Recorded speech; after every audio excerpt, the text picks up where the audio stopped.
Bismillahirrahmanirrahim. Alhamdulillahirabbil alamin. Wassalatu wassalamu ala sayyidil mursalin sayyidina wa maulana Muhammadin wa ala alihi wa sahbihi ajma'in. Amma ba'du, wa la hawla wa la quwata illa billahil aliyyil azim. Rabbi shrah li sadri wa yassir li amri wahlul 'uqdatam min lisani yafqahu qawli.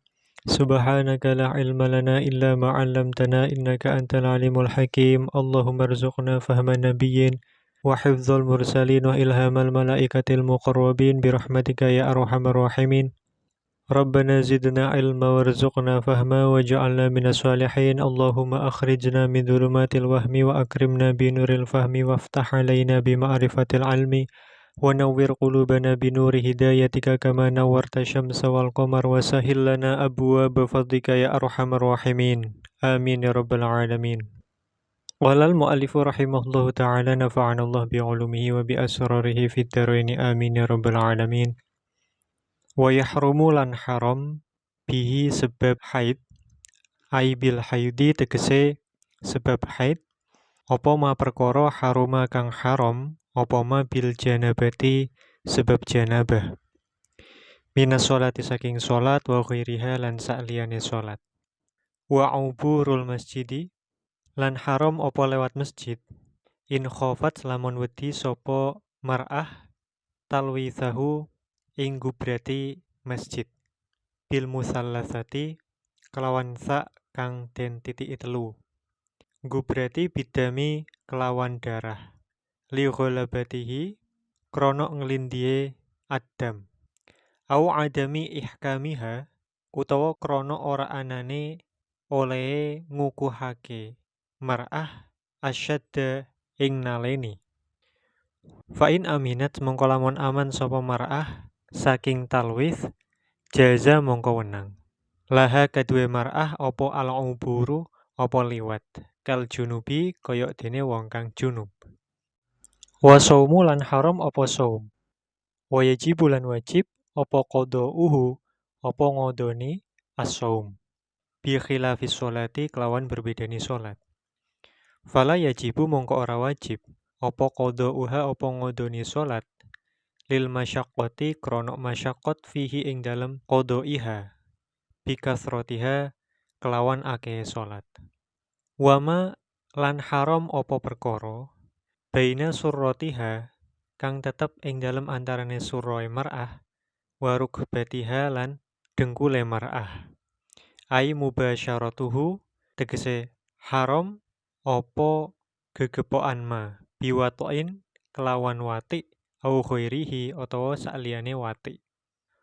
Wa qila lan den ucapake apa pengucap la yahrumu ora haram. Apa ghairul wati apa sakliyane wati. Waqtarahu lan milih ing iki adamu tahrimi ghairil wati sapa al-musannif yakni Imam An-Nawawi rahimahullahu taala fit tahqiqi ing dalam kitab At-Tahqiq wa ghairihi lan sakliyane At-Tahqiq. Wa satati lan bakal teko fi kitabit tolaqi ing dalam kitab tolak.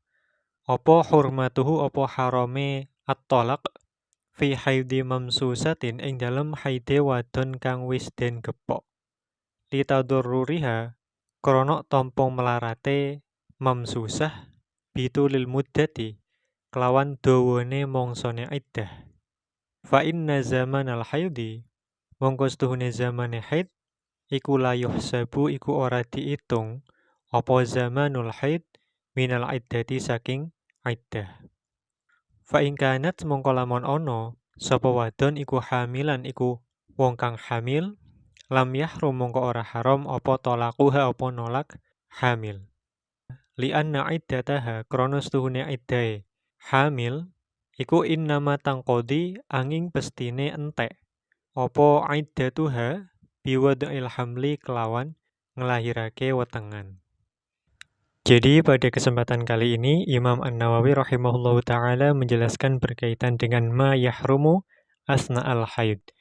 Apa yang diharamkan ketika seorang perempuan sedang haid.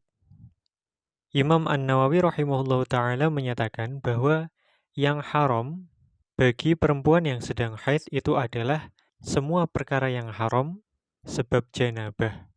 Contohnya adalah sholat dan selain sholat, yakni tawaf, kemudian menyentuh atau membawa mushaf Al-Quran, kemudian berdiam diri di masjid, dan juga hal-hal yang hukumnya sama dengan sholat. Misalnya sujud tilawah dan juga sujud syukur. Beliau mengatakan, wa yahrumu bihi ay bil haidi ma haruma bil janabah minas sholah wa ghairiha. Berkaitan dengan keharaman sholat. Jadi bagi wanita yang sedang haid diharamkan untuk melaksanakan sholat. Baik itu sholat yang fardu maupun sholat yang sunnah. Karena memang pada dasarnya, perempuan yang sedang haid itu tidak diwajibkan untuk melaksanakan sholat. Kemudian setelah dia nanti suci, dia tidak diwajibkan untuk mengqadha sholat. Imam An-Nawawi rahimahullahu ta'ala menyebutkan tadi, bi khilafi sholat fala yajibu qada'uha. Maka tidak wajib untuk mengqadha sholat. Lil masyaqqati fihi bi kathrotiha. Karena adanya masyaqqat ketika mengqadha sholat itu diwajibkan. Karena seandainya perempuan yang haid itu kemudian diwajibkan untuk melaksanakan qadha sholat setelah dia suci, tentu itu akan sangat memberatkan perempuan-perempuan tersebut. Namun bukan berarti ketika dia tidak sholat selama dia haid, kemudian dia tidak mendapatkan pahala. Sebab pahala itu tetap bisa dia peroleh, yaitu dengan cara berniat. Bahwa dengan cara dia meninggalkan sholat dalam kondisi haid itu, dia niatkan untuk mengikuti perintah Allah dan Nabi SAW. Disebutkan di dalam kitab Hasyiyah Qalyubi, wa tuthabu al-haidu ala tarki ma haruma 'alaiha idza qasadat imtitsal asy-syari' fi tarkihi. Jadi perempuan yang haid itu tetaplah diberi pahala oleh sebab meninggalkan perkara-perkara yang diharamkan atasnya jika dia meniatkan untuk melaksanakan perintah dari Allah Subhanahu wa taala dan Rasulullah Shallallahu alaihi wasallam. Kemudian berkaitan dengan tidak adanya qadha salat. Maka hal ini berdasarkan hadis dari Sayyidah Aisyah radhiyallahu anha bahwa beliau berkata, "Nu'maru bi qada'is shaum wala nu'maru bi qada'is shalah." Ini hadis yang diriwayatkan oleh Al-Imam Bukhari dan Imam Muslim rahimahumallahu ta'ala. Jadi ini hadis yang muttafaq alaih. Demikian juga yang semisal dengan sholat, yaitu semisal di sini ada tawaf, baik itu tawaf fardu dan juga tawaf sunnah. Jadi ketika seorang perempuan haid, kemudian dia melaksanakan ihram, maka apa saja dapat dilaksanakan oleh perempuan yang haid tersebut dalam rangkaian manasik haji ataupun umroh, kecuali tawaf. Kemudian diharamkan bagi perempuan yang haid untuk menyentuh ataupun membawa Al-Quran. Karena firman Allah Subhanahu wa ta'ala di dalam surat Al-Waqi'ah, Allah Subhanahu wa ta'ala berfirman, "La yamassuhu illal mutahharun." Tidaklah boleh menyentuh Al-Quran kecuali bagi orang yang suci. Kemudian perempuan yang haid itu juga diharamkan untuk membaca Al-Quran.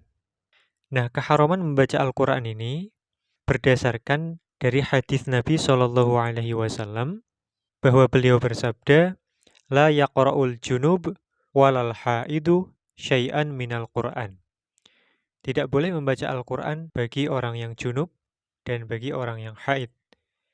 Demikian juga diharamkan untuk melintasi masjid. Dengan catatan jika dia khawatir dapat mengotori masjid dengan darah, karena saking banyaknya darah yang biasa dia keluarkan, atau memang karena dia tidak mampu menutupi jalan darah tersebut. Misalnya karena ketidaktersediaan pembalut yang sesuai dengan kebutuhan dia, ataupun memang karena dia tidak bisa membuat ikatan yang kencang. Maka dalam hal ini jika dia khawatir dapat mengotori masjid dengan darahnya, maka haram baginya untuk melintasi masjid. Namun jika dia merasa aman, fa'in aminat jazalaha al-ubur kal junubi. Maka Jika perempuan yang haid itu merasa aman dan dia merasa yakin bahwa dia tidak akan mengotori masjid, maka dia boleh lewat atau melintasi masjid, sama halnya dengan orang yang junub.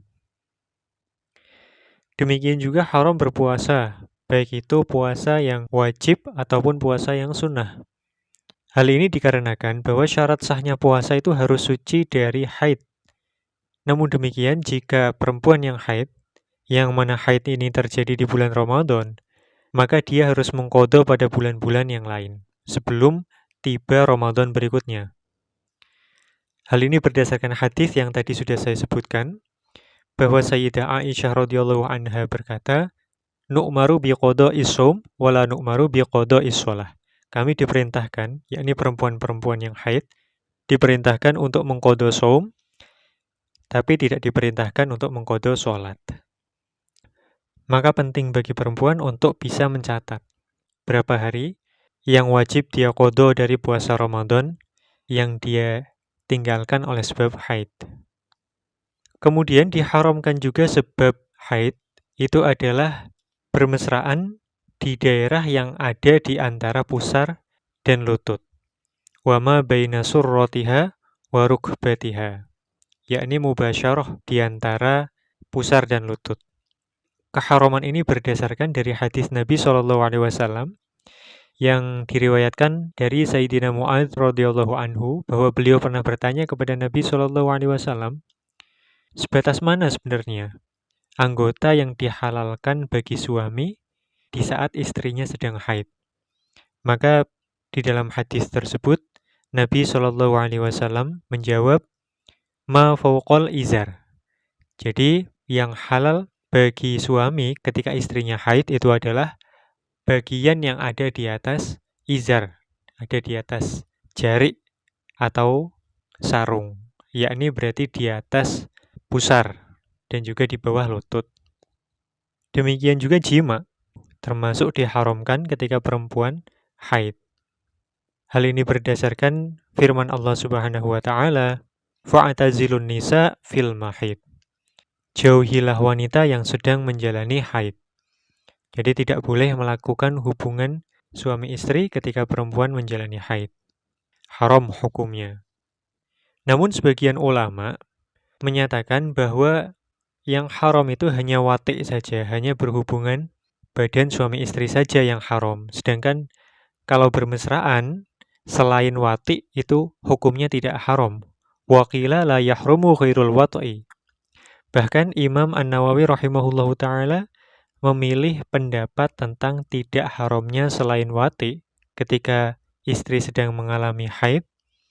Dan beliau menyatakan statement tersebut di dalam kitab beliau, yaitu kitab At-Tahqiq dan selainnya. Pendapat para ulama yang menyatakan bahwa selain jima itu tidak haram ketika istri sedang haid, itu berdasarkan hadis Rasulullah SAW bahwa beliau bersabda, isna'u kulla syai'in illa nikah. Lakukanlah segala sesuatu kecuali nikah. Yang mana para ulama menjelaskan qauluhu sallallahu alaihi wasallam illan nikaha ai illal wata'a, yaitu selain jima. Jadi yang haram adalah jima saja. Ini hadis yang diriwayatkan oleh Imam Muslim di Kitabul Haid. Dan definisi atau penjelasan bahwa illan nikaha itu adalah illal wata'a itu disebutkan oleh Imam An-Nawawi rahimahullah di dalam kitab Syarah Sahih Muslim, yaitu Al-Minhaj, Syarah Sahih Muslim Ibnil Hajjaj. Kemudian disebutkan oleh Al-Imam Jalaluddin Al-Mahalli di dalam Kanzur Raghibin, beliau menjelaskan bahwa nanti di kitab tolak, nanti akan disebutkan oleh Imam An-Nawawi berkaitan dengan keharaman tolak ketika haid. Yaitu disebutkan bahwa haram hukumnya untuk mentalak istri pada saat sang istri haid, di mana istrinya itu sudah disetubuhi. Litadurruriha bitulil muddah. Kemudian ketika sang istri kemudian nanti hamil, maka tidaklah haram untuk menjatuhkan talak ketika istri hamil, karena masa iddahnya itu nanti akan habis dengan sebab wad'il hamli atau melahirkan. Qala al-mu'allifu rahimahullahu ta'ala, fa idzan qata'a mongko nalikane mampet apa haid ayal haidu tegese apa haid lam yahilla mongko ora halal qabla al-ghusli ing dalem sadurunge adus mimma saking perkara haruma kang haram apa sing ora halal ghairu shaumi sakliyane puasa wa talaqi lan talak fayahillani mongko halal apa as-shaum lan talak lintifa imani il awali krono ora anane perkara kang nyegah ing perkara kang pertama yakni shaum wal makna lan ora anane makna alladzi haruma kang haram lahu krono alladzi opo asani perkara kang kapindo yakni at-talaq walafdzatu talaqi utawi lafadz talaq iku zadaha nambahi sinten Imam An-Nawawi rahimahullah ing lafdzat talaq alal muharrari ing atase kitab Al-Muharrar wa qala lan dawuh sinten Imam An-Nawawi innaha setuhune iki lafdzat talaq iku ziyadatun tambahan hasanatun kang bagus. Kemudian ketika nanti darah sudah berhenti, maka semua hal yang diharamkan tadi tidak langsung otomatis menjadi halal kecuali setelah mandi besar. Semuanya masih haram kecuali puasa dan talak. Maka puasa dan talak langsung menjadi halal walaupun belum mandi. Maka dari itu, bagi perempuan yang haid yang darahnya sudah berhenti di tengah hari bulan Ramadan, maka baginya tetap disunahkan untuk menahan diri atau imsak sampai maghrib, walaupun dia belum mandi. Demikian juga tolak. Tolak itu langsung halal, walaupun dia belum mandi. Kenapa kok keduanya ini halal? Karena tidak adanya manek pada puasa, dan juga tidak adanya makna atau hikmah yang dapat menjadi alasan yang mengharamkan perkara yang kedua, yaitu tolak. Jadi ketika perempuan haid, kemudian misalnya, contoh, ingin melakukan hubungan dengan suaminya, maka ini hukum berjima atau hukum berhubungan suami istri masih tetap haram selama sang istri ini belum mandi junub. Demikian juga sholat, membaca Al-Quran, menyentuh ataupun membawa mushaf Al-Quran, dan juga tawaf. Qala al-mu'allifu rahimahullahu ta'ala wal istihadatu ila huna wallahu a'lam bisawab subhanakallahumma wa bihamdik asyhadu an la ilaha illa anta astaghfiruka wa atubu ilaik subhana rabbika rabbil izzati amma yasifun wa salamun alal mursalin walhamdulillahi rabbil alamin.